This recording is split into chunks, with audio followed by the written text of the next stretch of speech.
Welcome back now. As South Africa faces mounting debt and stagnating growth, the need for bold tax reform has become more pressing. The South African Institute of Taxation held its 12th annual Tax Indaba, focused on navigating the country's spending debt trap. On the sidelines, I caught up with SARS Deputy Commissioner Johnstone Makhubu to unpack how SARS has navigated volatility and changes in the macroeconomic environment, exploring the revenue service's resilience. Here's that conversation. So it was very important for us that we are able to clarify what vision are we pursuing, what intent are we pursuing, and what objectives are we pursuing, and to remain true to those. So we had earlier on worked out with about 70 leaders at SARS under the leadership of Commissioner Kisvete to ensure that there is this clarity of strategy in terms of where we are going. We knew that we were going to sail very difficult seas, and what was important for us is to be very clear to taxpayers, but also be very clear inside the organization what it is that we are pursuing. You would recall that we started to talk about the higher purpose internal to our organization, to say the work that we do is transformative in nature. It touches the lives of our people in the country, especially the most vulnerable. So it was important for us to ensure that we've got clarity of strategy, clarity of vision, clarity of intent, and of purpose. And we think that that has been very important, but also to try and create strength in leadership. Commissioner Kisvete is a visionary leader and helped to ensure that he starts to pull together a cadre of responsible leaders, ethical leaders that can work with him to try and strengthen the organization. You'd know that in the past, issues of leadership failure were highlighted at SARS. So from the onset, it was known that to navigate the times ahead, we needed to have a very strong leadership bench. Are we there? We don't think we are there yet, but we think we've covered a long ground in that regard. Yeah. You talk about the strategy, and in your talk, you mentioned the transition from Vision 2025 to now Vision 2030.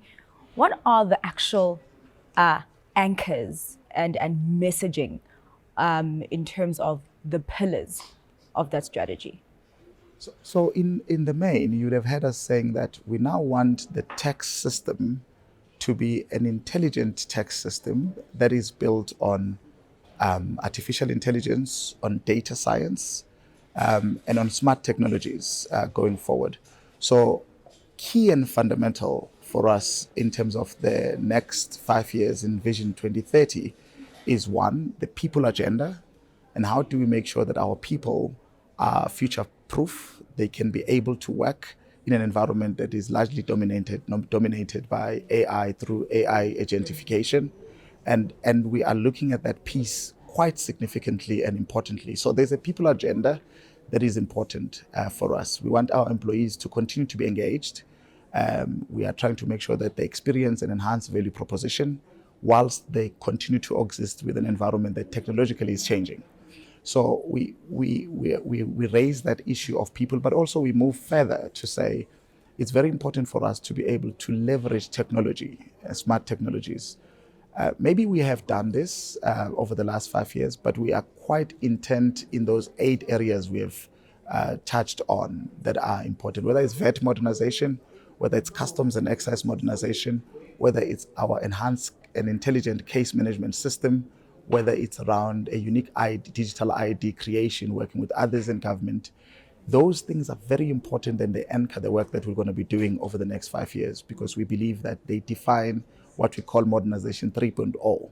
So the strategy going forward is going to be deeply rooted in people, in data, and in smart technologies infused together to ensure that we enhance voluntary compliance, but more so that we achieve those 5 strategic outcomes we spoke about: enhance voluntary compliance, and enhance taxpayer experience, because we can't claim we have won entirely in terms of how taxpayers experience us. There are areas that we still need to improve, and we want to be honest around this. And we think, again, the infusion of people, smart people, people that are coexisting with technology, data science as well as artificial intelligence and smart technologies that will help us to enhance the experience of people.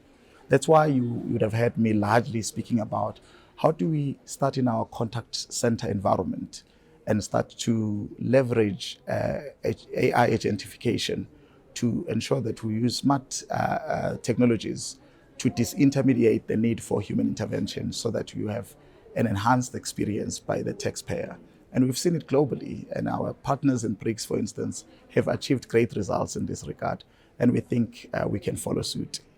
But also, as we spoke briefly, to say you want to start to leverage technologies to help you with valuation fraud by making sure that the exchange of information from one jurisdiction to another, that the export in one country and the import in our country, there's data symmetry, and we are able to drive. So that is data and data science. So those are going to be important going forward in our strategy. You spoke about the role of SARS being transformative in nature, that it is there to help people and to make people's lives better. How then does SARS navigate social sensitivity with the need to be collecting more revenue in a low economic growth environment? Look, we have said that we are clear that there is a balance that must be struck between service and risk. There is that continuum we exist within. Because the sensitivities that you're talking about is ensuring that as you issue and provide service, you do it in a manner that is as taxpayer-centric as possible. And we argue that we will take an approach that says, do you know your obligations? Are you clear about your obligations? That's why those strategic objectives that we often speak about will permeate through Vision 2020 to 2030. So we want to be clear and certain, but we also want to say, do we make it easy for you to meet your obligations? By making it easy, we also provide alternatives, because as long as in this low growth environment, taxpayers are able to approach SARS and not run away from SARS, we're able to find in legislation tools and instruments that are saying, if, for instance, you've got a debt and the debt is established, what deferral of payment arrangements can we enter? Because it's provided for in legislation. What compromises can we enter into as provided by Section 200 in the Tax Administration Act? And all these are there to be able to ensure that even though we are in a low growth environment, we are able to ease the taxpayer into regularizing their tax affairs. We've got a voluntary disclosure program that the law provides to say, look, I want to come forward. I've got these particular issues, and there are benefits of coming through that channel. And we think that in law, there are instruments that are provided for that should make it, in a very challenging economic environment, for taxpayers to come forward. And SARS is compelled by law to provide those platforms for taxpayers. And we will continue to open ourselves, because the taxpayer who's struggling today may not struggle in 2 years' time, and you want to be able to move them through. Our compliance philosophy says you treat taxpayers in line with their attitude towards their own compliance. So if somebody wants to voluntarily comply, but it's hard for them, you assist them towards compliance. But there are those that deliberately just don't want to comply. And in those instances, you want to make sure that you exercise the highest form of legal provisions that you have. That was Johnstone Makhubu, Deputy Commissioner of the South African Revenue Service.